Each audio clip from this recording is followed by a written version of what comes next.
Francis.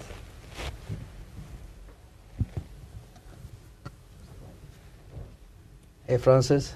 Hi. How are you? Welcome back. Thank you. I'd like you to continue, if you would, for a moment as an economist by thanking you for raising the population issue and the demography issue in the Gulf.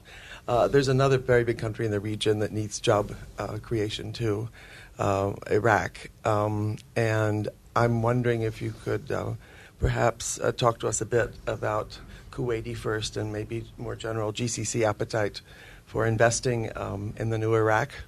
And perhaps your political attitude towards what's happening up there right now. Well, thank you, Francis. I think that Iraq is really, the Iraqi economy, if you look at the sort of resources that is available to, exists now in Iraq, and the endowment of natural resources, be it oil or water or fertile land, and if you look at the composition of the Iraqi population, small, highly educated, very industrious, you have the equation of a truly successful state and a successful economy. What Iraq needs is some political a period of political the absence of political disturbances. I think that the recent election, we are seeing now again people contesting the results, but that's only natural in the progress of democracy. I think that we should applaud the Iraqi people for conducting their affairs in a very civil way. They are resorting to courts to resolve their disputes.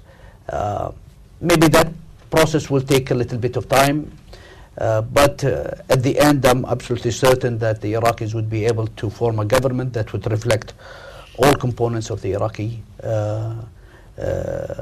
national political spectrum. Now, what are we doing with respect whether we are investing in Iraq? This is, I think that all countries, not only the GCC, but all countries around the world would love to come and invest. We, on our part, have indicated, and we said this explicitly and on the record, that the compensation that we received from the United Nations, we are willing to use this compensation to invest in Iraq and to plow it back in the infrastructure and the power plants. There are so many different opportunities available in Iraq. We even in discussion currently with the Iraqi government, along with the British and the Turkish governments, to develop the southern part of Iraq as a industrial zone. And I know that there has been a lot of private sector investments in Iraq, Kuwaiti private investors. I'm not sure about the other Gulf countries, but I'm sure that there are some investments. But this is, I think Iraq is when we talk about futures and opportunities, I think Iraq is the most prominent in terms of an environment that would produce a very handsome returns for any investors who would like to invest there. Question at the back.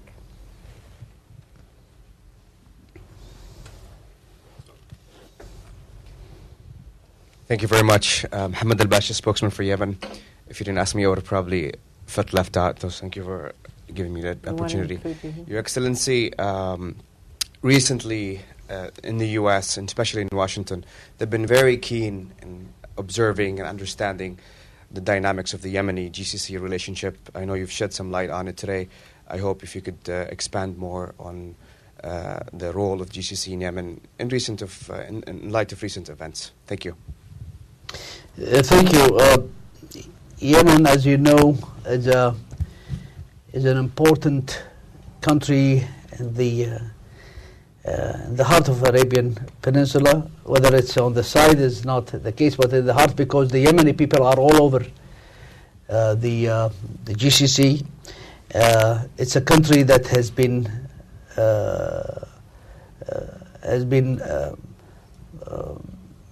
there are external interference in its internal affairs, incitement of part of their population, be it on a sectarian level or on a political, in terms of secessionist tendencies.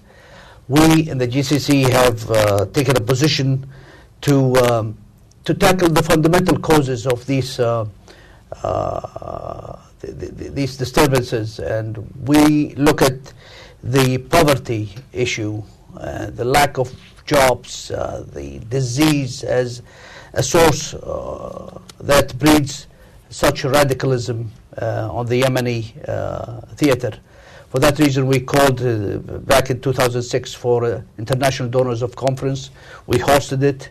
We had commitments of excess of $5 billion.